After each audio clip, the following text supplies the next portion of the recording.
ಒತ್ತಡದ ಜೀವನ, ಬದಲಾಗ್ತಾ ಇರೋ ಜೀವನ ಶೈಲಿ, ಜನರಿಗೆ ನೂರಾರು ಆರೋಗ್ಯ ಸಮಸ್ಯೆ. ಯಾವ ಸಮಸ್ಯೆಗೆ ಯಾವ ಚಿಕಿತ್ಸೆ ಎನ್ನುವುದೇ ದೊಡ್ಡ ಚಿಂತೆ. ಇಂತಹ ಸಮಸ್ಯೆ ಇರೋರಿಗೆ ಒಂದೇ ವೇದಿಕೆಯಲ್ಲಿ ಸಿಗುತ್ತೆ ಉತ್ತರ. ಇದೇ ಟಿವಿನ ವಿಶೇಷ ಕಾರ್ಯಕ್ರಮ ನಿಮ್ಮ ಡಾಕ್ಟರ್.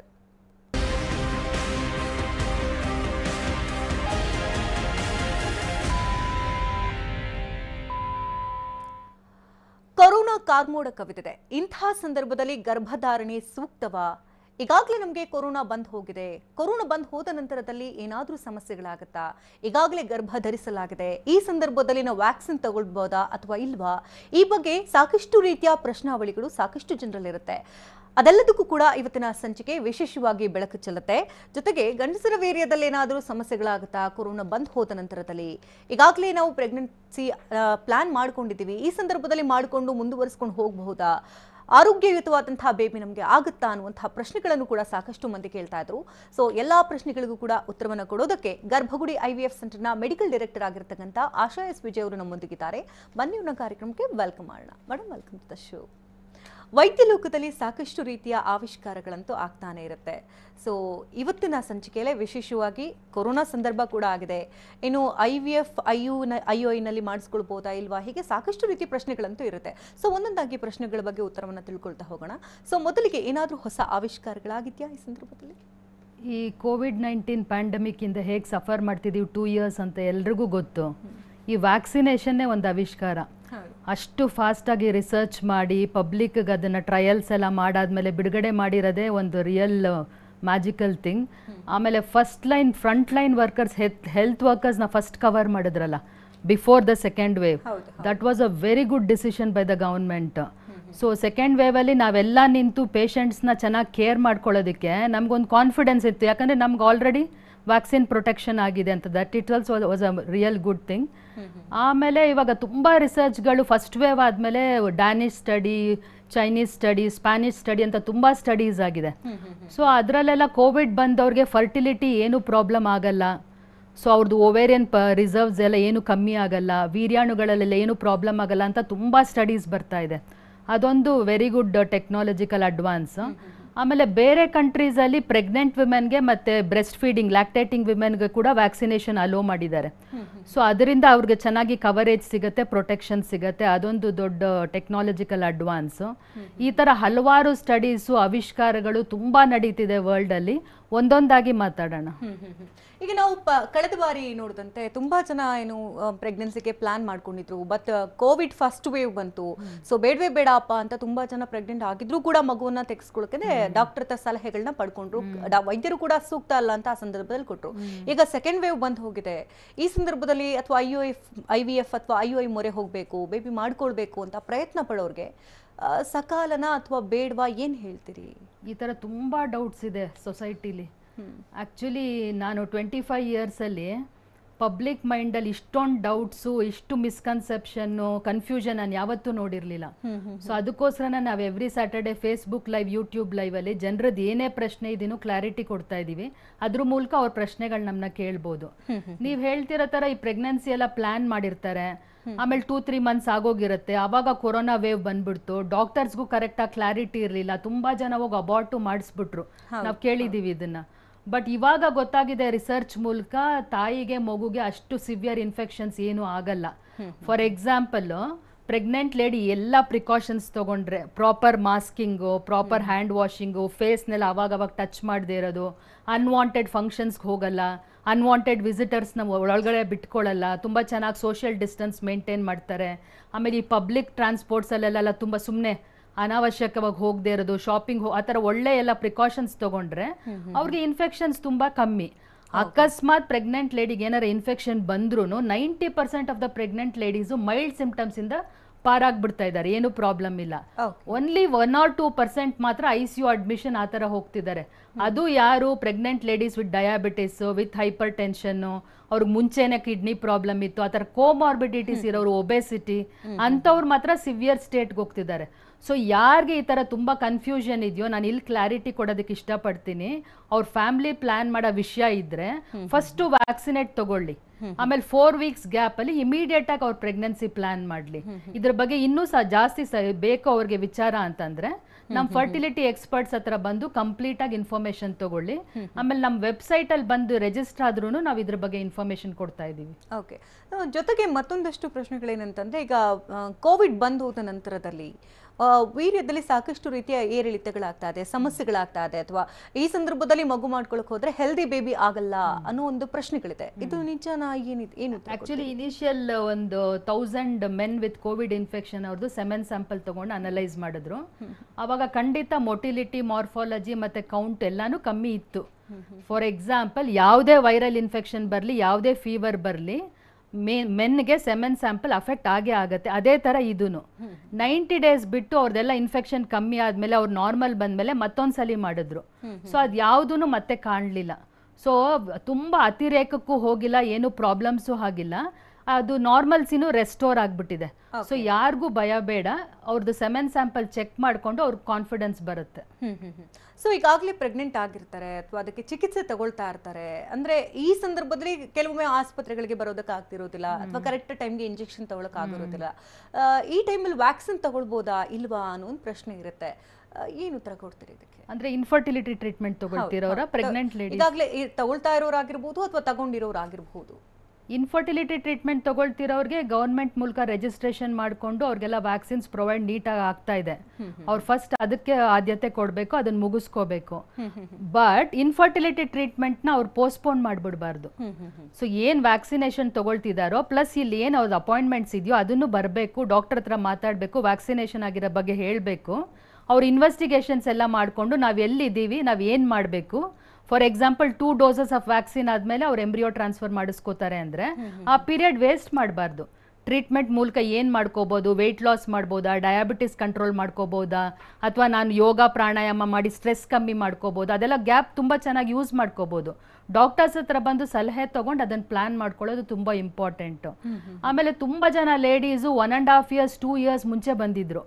ಅವಾಗ ಎಲ್ಲ ರೆಡಿ ಇದ್ರು ಟ್ರೀಟ್ಮೆಂಟ್ಗೆ. ಆಮೇಲೆ ಲಾಕ್ಡೌನ್ಸು, ಕೊರೋನಾ, ಪ್ಯಾಂಡಮಿಕ್ ಅನ್ಕೊಂಡು ಬರಲಿಲ್ಲ.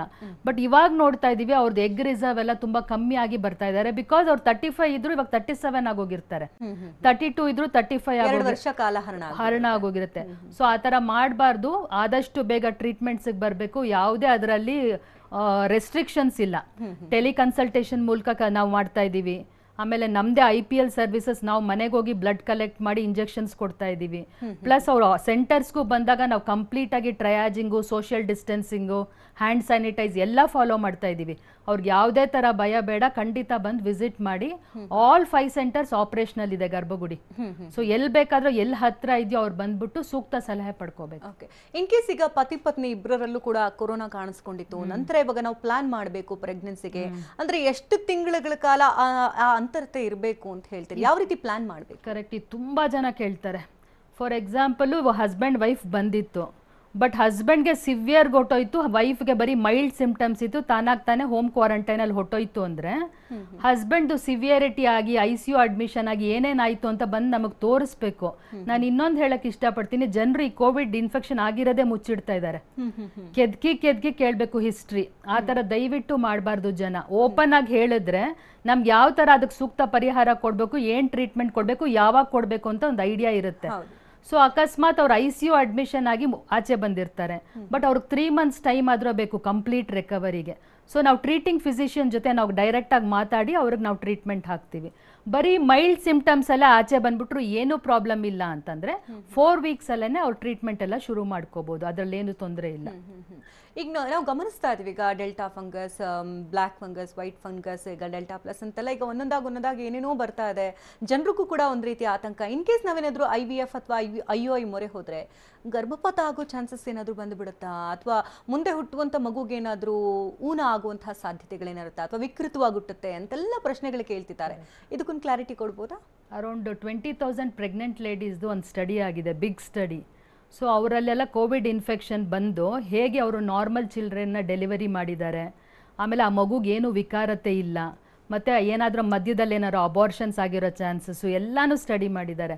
ಎಲ್ಲಾನು ತುಂಬ ಕಮ್ಮಿ ಇನ್ಸಿಡೆನ್ಸ್ ಇದೆ. ಯಾವ ಜನರಲ್ ಪಾಪ್ಯುಲೇಷನಲ್ಲಿ ಇತ್ತು ಅದೇ ಇನ್ಸಿಡೆನ್ಸ್ ಇವರಲ್ಲೂ ಇದೆ. ಸೊ ಕೋವಿಡ್ ಬಂದ ತಕ್ಷಣ ಅವ್ರಿಗೆ ತುಂಬ ಜಾಸ್ತಿ ಮಗುಗಳ ವಿಕಾರತೆ ಬರುತ್ತೆ, ಟೆರಟೋಜೆನಿಸಿಟಿ ಅವೆಲ್ಲ ಏನು ಕಂಡಿಡ್ದಿಲ್ಲ. ಭಯ ಬಿಟ್ಬಿಟ್ಟು ಅವ್ರು ಮುಂದಕ್ಕೆ ಬಂದು ಡಾಕ್ಟರ್ ಹತ್ರ ಬಂದು ತೋರಿಸ್ಕೊಂಡು ಟೈಮ್ಗೆ ಕರೆಕ್ಟಾಗಿ ಏನು ಮೆಡಿಕೇಶನ್ಸ್ ಕೊಡ್ತೀವೋ ತಗೊಂಡು ಅಲ್ಟ್ರಾಸೌಂಡ್ ಮಾಡಿಸ್ಕೊಂಡು ಮನೇಲೆ ಕೂತ್ ಬಿಡ್ಬಾರ್ದು. ಆಚೆ ಬಂದರೆ ನಂಗೆ ಕೊರೋನಾ ಬರುತ್ತೆ ಅಂತ ತುಂಬ ಜನ ಬರಲ್ಲ, ಬಟ್ BP ಒಳಗಡೆ ಹೆಚ್ಚಾಗ್ತಿದ್ರೂ ಪ್ರೆಗ್ನೆಂಟ್ ಲೇಡೀಸ್ಗೆ ಅವಾಗ ಗೊತ್ತಾಗಲ್ಲ. ತುಂಬ ಲಾಸ್ಟ್ ಸ್ಟೇಜ್ BP ಹೋಗ್ಬಿಟ್ಟಾಗ ನಾವು ಅವ್ರನ್ನ ಕರೆಕ್ಟಾಗಿ ಸೇವ್ ಮಾಡೋಕ್ಕಾಗಲ್ಲ. ಟೈಮಿಗೆ ಬಂದು ಟೆಲಿಕನ್ಸಲ್ಟೇಷನ್ ಮಾಡ್ಕೊಂಡು BP ಚೆಕ್ ಮಾಡಿ, ಬ್ಲಡ್ ಟೆಸ್ಟ್ ಮಾಡಿ, ಮೆಡಿಕೇಶನ್ ತಗೊಂಡ್ರೆ 100% ಏನು ಪ್ರಾಬ್ಲಮ್ಸ್ ಅಂದ್ರೆ ಊಹಾಪೋಹಗಳಿಗೆ ಕಿವಿಗೊಡಬೇಡಿ. ಎಕ್ಸಾಕ್ಟ್ಲಿ. ಸೋಷಿಯಲ್ ಮೀಡಿಯಾಲ್ ತುಂಬಾ ಇರ್ತಾರೆ.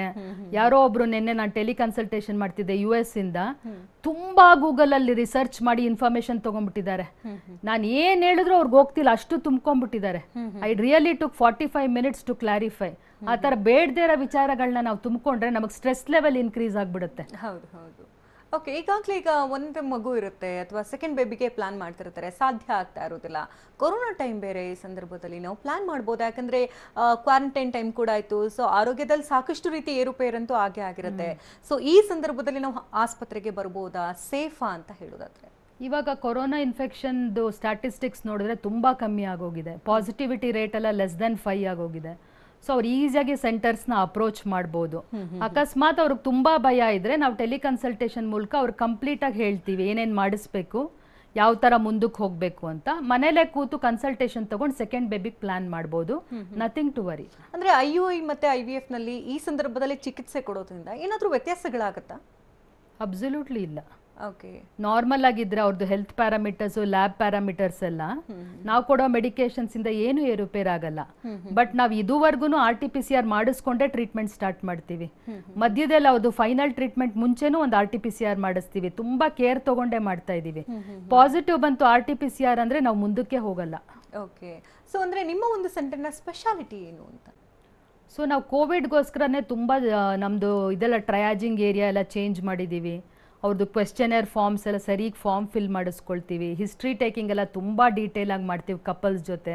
ತುಂಬ ಭಯದಿಂದ ಬಂದವ್ರ ಹತ್ರ ಕೂತ್ಕೊಂಡು ತುಂಬ ಸಮಾಧಾನಕರವಾಗಿ ರಿಯಲ್ ಏನಿದೆ, ರಿಯಾಲಿಟಿ, ಅವ್ರ ಮೈಂಡಲ್ಲಿ ಏನು ಕನ್ಫ್ಯೂಷನ್ ಇದೆ ಅಂತ ಕ್ಲಾರಿಟಿ ಕೊಡ್ತೀವಿ. ವ್ಯಾಕ್ಸಿನೇಷನ್ ಬಗ್ಗೆ ಫುಲ್ ಡೀಟೇಲ್ಸ್ ಕೊಡ್ತೀವಿ. ಆಮೇಲೆ ಅವ್ರು ಪ್ರೆಗ್ನೆಂಟ್ ಆಗೋದು ಅವ್ರ ಪರ್ಸ್ನಲ್ ಚಾಯ್ಸ್. ಸೊ ಅವ್ರಿಗೆ ಹೇಗೆ ಅವ್ರದ್ದು ಚಾಯ್ಸ್ ಮಾಡಬೇಕು ಅಂತ ನಾವು ತುಂಬ ಗೈಡ್ ಮಾಡ್ತೀವಿ, ಯಾವುದೂ ಫೋರ್ಸ್ ಮಾಡಲ್ಲ. ಅಕಸ್ಮಾತ್ ದೇ ವಾಂಟ್ ಎ ಬ್ರೇಕ್ ಅಂದರೆ ಅವ್ರಿಗೆ ಸೂಕ್ತ ಸಲಹೆ ಕೊಡ್ತೀವಿ. 1 year ನಾವು ಬರೋಕ್ಕಾಗಲ್ಲ ಅಂತಂದರೆ ಅವ್ರದ್ದು ಓವೇರಿಯನ್ ರಿಸರ್ವ್ ಟೆಸ್ಟ್ ಮಾಡಿಬಿಟ್ಟು ಅವ್ರು ಯಾವಾಗ ಬರಬೇಕು, ಯಾವಾಗ ಬಂದರೆ ಒಳ್ಳೇದು ಅಂತ ಕೌನ್ಸಿಲ್ ಮಾಡ್ತೀವಿ. ಅದೆಲ್ಲ ಗರ್ಭಗುಡಿ ಸ್ಪೆಷಾಲಿಟಿ. ಜೊತೆಗೆ ಈಗ ದೈಹಿಕವಾಗಿ ಆಗುವಂತಹ ಸಮಸ್ಯೆಗಳು ಅಂತಂದ್ರೆ ಮಾನಸಿಕವಾಗಿ ಕೂಡ ಈ ಸಂದರ್ಭದಲ್ಲಿ ಕುಗ್ಗಿರ್ತಾರೆ. ಸೊ ಇದು ತುಂಬಾ ಇಂಪಾರ್ಟೆಂಟ್ ಅಂತ ಅನ್ಸುತ್ತೆ. ಈ ಸಂದರ್ಭದಲ್ಲಿ ಚಿಕಿತ್ಸೆ ತಗೊಳ್ಳೋಕೆ ನಾವು ಡಾಕ್ಟರ್ ಹತ್ರ ಬರ್ತೀವಿ ಅಂತಂದ್ರೆ ಫ್ಯಾಮಿಲಿ ಸಪೋರ್ಟ್ ಕೂಡ ತುಂಬಾ ಇಂಪಾರ್ಟೆಂಟ್ ಆಗುತ್ತೆ. ಸೊ ಈ ನಿಟ್ಟಿನಲ್ಲಿ ಯಾವ ರೀತಿ ಸಲಹೆ ಕೊಡ್ತೀರಿ ನೀವು? ಮೆಂಟಲಿ ಎಮೋಷ್ನಲಿ ಸ್ಟೇಬಲ್ ಇರೋದು ತುಂಬ ಇಂಪಾರ್ಟೆಂಟು. ನಾನು ಹೇಳ್ತಿದ್ದಂಗೆ ಲಾಸ್ಟ್ ವೀಕ್ ಒಂದು ಲೇಡಿ ಮೆನ್ಸ್ಟ್ರುಯೇಷನ್ ಟೈಮಲ್ಲಿ ನಾನು ವ್ಯಾಕ್ಸಿನೇಷನ್ ತೊಗೊಂಡ್ಬಿಟ್ಟೆ, ನಂದು ಓವರೀಸ್ ಮತ್ತು ಯೂಟ್ರಸ್ ಚಿಕ್ಕದಾಗ್ಬಿಡತ್ತೆ ಅಂತ ವಾಟ್ಸಪ್ಪಲ್ಲಿ ಮೆಸೇಜ್ ಬಂದಿದೆ ಅಂತ. She was so stressed. So ಅದು ಎಲ್ಲಿ ರಿಯಾಲಿಟಿ ಹತ್ರನೇ ಇಲ್ಲ ಅದು. ಬಟ್ ಅದು ಯಾರು ಕಳಿಸ್ತಾರೆ, ಯಾರು ಫಾರ್ಮ್ ಮಾಡ್ತಾರೆ ನನಗೆ ಗೊತ್ತಿಲ್ಲ. ಸೊ ಅವ್ರ ಹತ್ರ ಮಾತಾಡಿ ನಾವು ಫುಲ್ ಕ್ಲಾರಿಟಿ ಕೊಟ್ಮೇಲೆ ಅವ್ರದ್ದು ಸ್ಟ್ರೆಸ್ ಲೆವೆಲ್ಸ್ ಕಮ್ಮಿ ಆಗುತ್ತೆ. ಇದೇ ಥರ ಮನೇಲಿ ಏನಾಗಿದೆ ಅಂತಂದ್ರೆ 5-6 ಜನ ಎಲ್ಲ ಕೋವಿಡ್ ಇನ್ಫೆಕ್ಷನ್ ಬಂದು ಹಾಸ್ಪಿಟಲ್ ಅಡ್ಮಿಷನ್ಸ್ ಆಗಿ ಬೆಡ್ಸ್ ಇಲ್ಲದೆ ತುಂಬಾ ಸಫರ್ ಮಾಡಿಬಿಟ್ಟಿದ್ದಾರೆ ಜನ. ಮತ್ತು ಅದು ಮೆಮೊರಿಲಿ ಇಟ್ಕೊಂಡ್ಬಿಟ್ಟಿದ್ದಾರೆ. ಸೊ ಆ ಭಯ ಇನ್ನೂ ಹೋಗಿಲ್ಲ ಅವ್ರಿಗೆ. ಪ್ಲಸ್ ಇಲ್ಲಿ IUI IVF ಕೂಡ ಬರಬೇಕು, ಇಂಜೆಕ್ಷನ್ಸ್ ತಗೋಬೇಕು, ಫ್ಯಾಮಿಲಿ ಸಪೋರ್ಟ್ ಬೇಕು, ಎಲ್ಲ ಸೇರ್ಬಿಟ್ಟು ಅವ್ರ ಸ್ಟ್ರೆಸ್ ಲೆವೆಲ್ ತುಂಬ ಹೈ ಬಿಲ್ಡಪ್ ಆಗೋಗಿದೆ. ಸೊ ಅಂಥವ್ರಿಗಂತೂ ತುಂಬ ಟೈಮ್ ಸ್ಪೆಂಡ್ ಮಾಡ್ತಾ ಇದ್ದೀವಿ. ಬ್ರೀದಿಂಗ್ ಎಕ್ಸಸೈಸಸ್ ಹೇಳ್ಕೊಡ್ತಿದ್ದಾರೆ, ಹೆಂಗೆ ಲಂಗ್ ಕೆಪಾಸಿಟಿ ಜಾಸ್ತಿ ಮಾಡೋದು ಅಂತ ಎಲ್ರಿಗೂ ನಾವು ಟಿಪ್ಸ್ ಕೊಡ್ತಾ ಇದ್ದೀವಿ. ನ್ಯೂಟ್ರಿಷಿಯಸ್ ಡಯಟ್ ಹೆಂಗೆ ಮೇಂಟೈನ್ ಮಾಡೋದು, ಹಲವಾರು ಟಿಪ್ಸ್ ಅವ್ರಿಗೆ ಕೊಟ್ಟು ಅವ್ರದ್ದು ಲೆವೆಲ್ಸ್ ಆಫ್ ಸ್ಟ್ರೆಸ್ ಕಮ್ಮಿ ಮಾಡ್ತಾ ಇದ್ದೀವಿ. ಇವತ್ತಿನ ಸಂಚಿಕೆಯಲ್ಲಿ ಗರ್ಭಧಾರಣೆಗೆ ಸಂಬಂಧಪಟ್ಟಂತಹ ಒಂದಷ್ಟು ವಿಶೇಷವಾದಂತಹ ಮಾಹಿತಿಗಳನ್ನ ಕೊಡ್ತಾ ಇದ್ವಿ. ಡಾಕ್ಟರ್ ಆಶಾ ಎಸ್ ವಿಜಯ್ ಅವರು ಕೂಡ ನಮ್ಮೊಂದಿಗಿದ್ದಾರೆ. ಇನ್ನಷ್ಟು ಮಾಹಿತಿನ ಪಡ್ಕೋಣ. ಆಗಲೇ ಮಾತನಾಡ್ತಾ ಇದ್ವಿ, ತುಂಬಾ ಜನರು ಈ ಸಂದರ್ಭದಲ್ಲಿ ವ್ಯಾಕ್ಸಿನ್ ತಗೊಂಡು ಕೂಡ ಇರ್ತಾರೆ. ಸೊ ವ್ಯಾಕ್ಸಿನ್ ತಗೊಂಡಾದ್ಮೇಲೆ ನಾವು IUI IVF ಮಾಡ್ಕೊಂಡ್ರೆ ಸೇಫಾ ಅನ್ನೋದಾದ್ರೆ? ಖಂಡಿತ ಸೇಫು. ವ್ಯಾಕ್ಸಿನ್ದು ಟ್ರಯಲ್ಸ್ ಎಲ್ಲ ಆಗಿದೆ. ಸೊ ಅದು ಫರ್ಟಿಲಿಟಿ ರಿಲೇಟೆಡ್ ಏನು ಕಾಂಟ್ರಾ ಇಂಡಿಕೇಶನ್ಸ್ ಆಗಲಿ, ಅದ್ರದ್ದು ಕಾಂಪ್ಲಿಕೇಶನ್ಸ್ ಆಗಲಿ, ಕನ್ಸೀವ್ ಆಗೋದ್ರ ಮೇಲೆ ಇಲ್ಲ ಅಂತ ತುಂಬ ರಿಸರ್ಚ್ ಆಗಿದೆ.